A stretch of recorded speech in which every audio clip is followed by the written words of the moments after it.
The die had been cast days before with the determination to proceed with what had been dubbed the anti-Chastanet motorcade. The organizers and participants assembled in the capital for final instructions.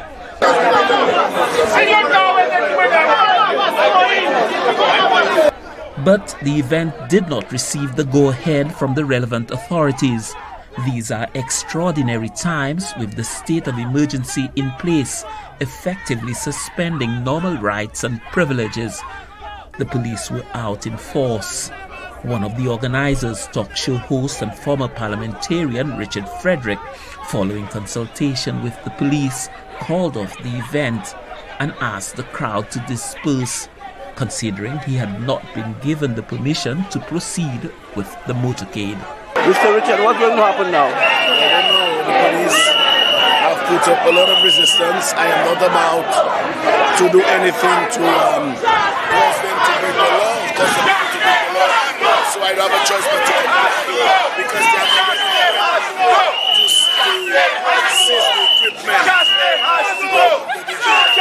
Richard Frederick was pulled aside and eventually escorted by the police.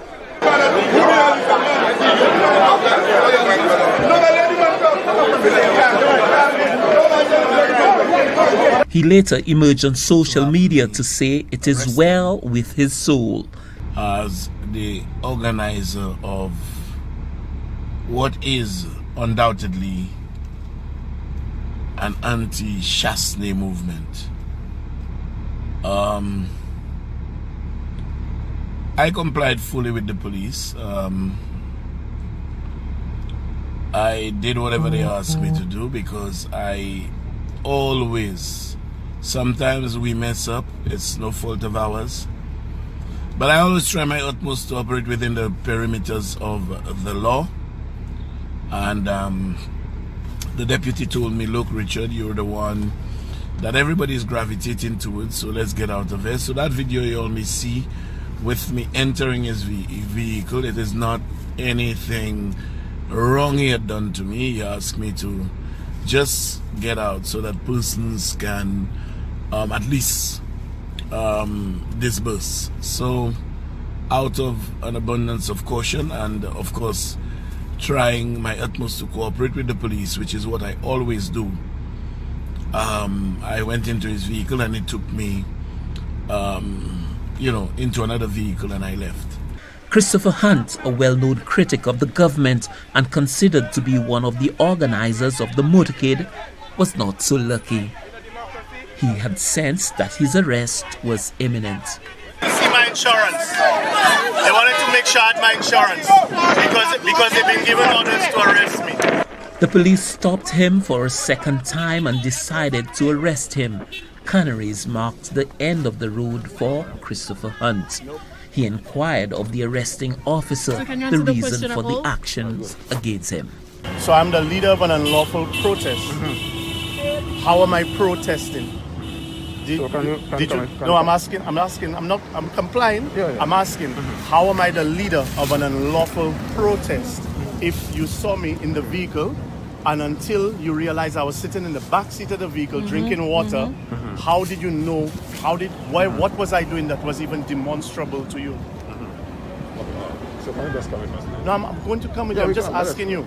I mean, those are the questions you asked me. You want to ask me those questions to record me? Yes, of course, because at the end of the day, okay, so I'm losing my freedom. All you keep saying is, Yeah. But when the person who was driving my vehicle was thinking you were about to let him go, I was sitting in the back of the vehicle and you are telling me now that you are holding me. The crowd shouted its support for Christopher Hunte, but it made little difference. Following the initial difficulty, he was whisked away to custody suites.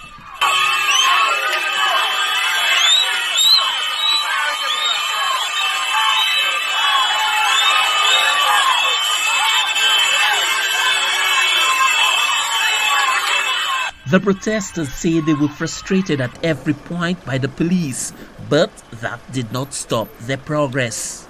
This is shaping up to be a season of discontent. Sunday's anti-Chastanet motorcade following Friday's Black Lives Matter rally was the second public protests in 3 days. With the general elections expected sooner rather than later, campaigning under the state of emergency may prove a major challenge for those seeking to stage what would be normal in normal times ahead of an election, and for the police and the instructions to stop them. Stanley Lucian for the HTS News Force.